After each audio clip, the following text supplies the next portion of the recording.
langsomt, men bare mere... Større bevægelse. Ja, i stedet for de her små linjer. Det er for rodet, og det er for... Ja.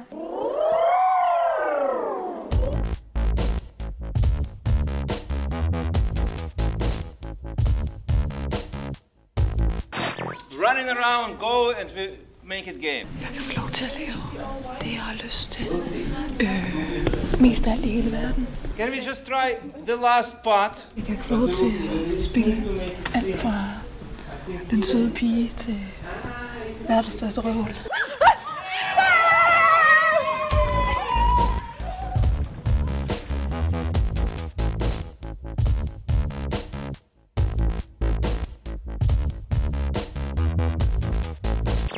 Jeg elsker at lave teater.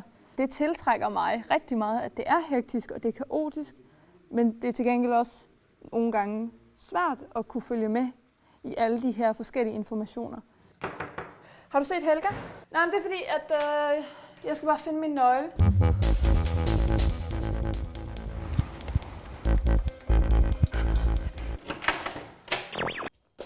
Det betyder, at jeg har en nemmere tendens til at miste mit overblik og ikke kan koncentrere mig. For at jeg bedre kan ligesom holde fri og sådan noget, så kræver det, at der ikke er larm og for mange ting, der forstyrrer mig. Og at jeg kan få lov til at trække mig til side og bare være alene og være mig selv. Jeg bliver meget nemt frustreret i store forsamlinger. Så der er mange mennesker, der snakker, og det kan godt være, at de ikke snakker til mig, men der er stadig meget lyd omkring en, ikke? Så bliver det nemt frustreret. Så synes jeg, så skal man lære at sige fra. Jeg skal ikke køre på for mange dage i træk. Med for eksempel at tage ud til min ende, og så tage i byen den næste dag, og så tage ud og shoppe den tredje dag og sådan noget, så kører jeg mig selv ned.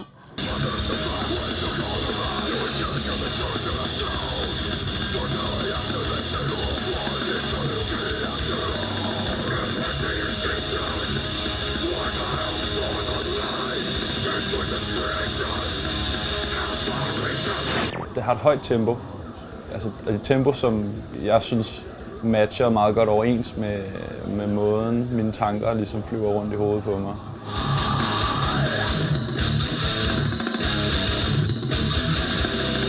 Et godt tip kan være, at man skal ikke have mere lort, end man har plads til.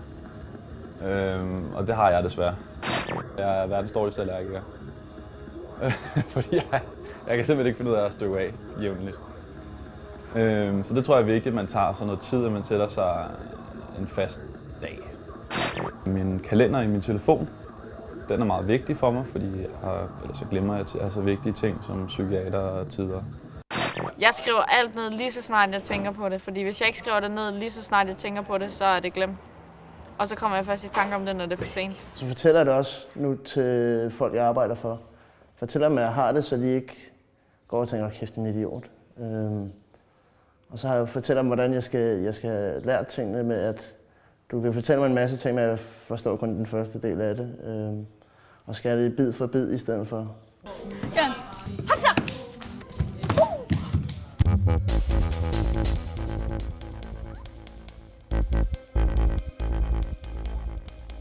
Der er kommet et ord på det, og det er jo ikke fordi, at det gør mig anderledes, end jeg var før.